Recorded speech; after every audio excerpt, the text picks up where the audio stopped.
என்னை தேடும் இறைவனே, உம்மை நாடி வருகிறேன். என்னை தேடும் இறைவனே, உம்மை நாடி வருகிறேன். ஞானத்தின் தலைப்பு திருமறைக்காக நன்றி. வாசிக்க வேண்டிய திருமறை பகுதி சங்கீதம் 119 வசனங்கள் 65 முதல் 72 வரை. திருமறைக்காக நன்றி. அநேகமாயிரம் பொன் வெள்ளியை பார்க்கிலும் நீர் விளம்பின வேதமே எனக்கு நலம். சங்கீதம் 119:72. தேவன் மனுக்குலத்திற்கு எழுதிய கடிதமே வேதம் என்பார்கள். அதை வாசிக்க வாசிக்க ஆண்டவரது அன்பையும் பரிசுத்தத்தையும் நன்கு புரிந்து கொள்ள முடியும். அது நமக்கு நல்ல வழிகாட்டி, ஆலோசனை கூறும் புத்தகம், நித்திய மகிழ்ச்சியை கொடுக்கும் நூல். ரட்சிப்பின் திட்டம்.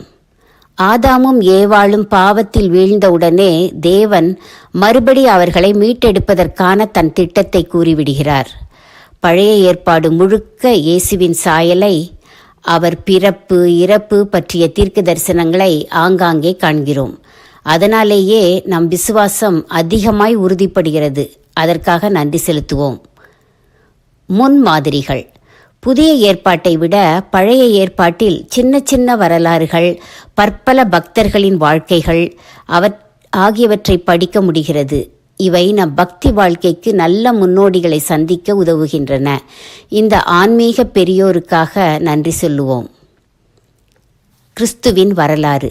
4 நற்செய்தி நூல்களில் கிறிஸ்துவின் வரலாறு சொல்லப்பட்டுள்ளது. இது திருமறையின் உச்சிதமான பகுதி எனலாம். கிறிஸ்துவை பற்றியும் கிறிஸ்தவத்தை பற்றியும் அறிய விரும்பும் நண்பர்களுக்கு அவர்கள் முதல் வாசித்தறிய வேண்டிய பகுதியாக கொடுக்க வேண்டியது நற்செய்தி நூல்களே. அவற்றுக்காக ஆண்டவருக்கு நன்றி கூறுவோம். சபை.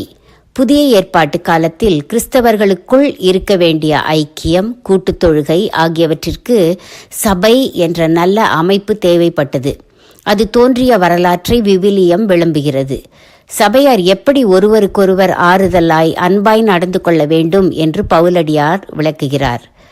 போதகர்கள் எப்படி நடந்து கொள்ள வேண்டும் என்பதையும் வேதத்தில் பார்க்கிறோம்.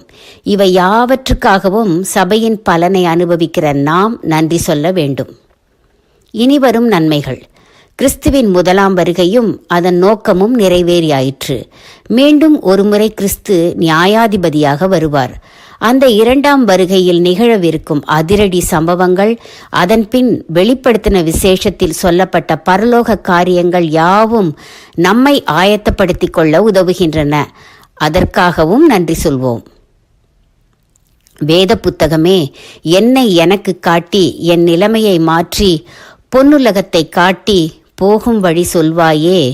அருளானந்தம். வேத புத்தகமே, என்னை எனக்கு காட்டி என் நிலைமையை மாற்றி பொன்னுலகத்தை காட்டி போகும் வழி சொல்வாயே. அருளானந்தம். தீர்மானம். வேதத்தை படிப்பேன், பிடித்ததை மனப்பாடம் செய்வேன்.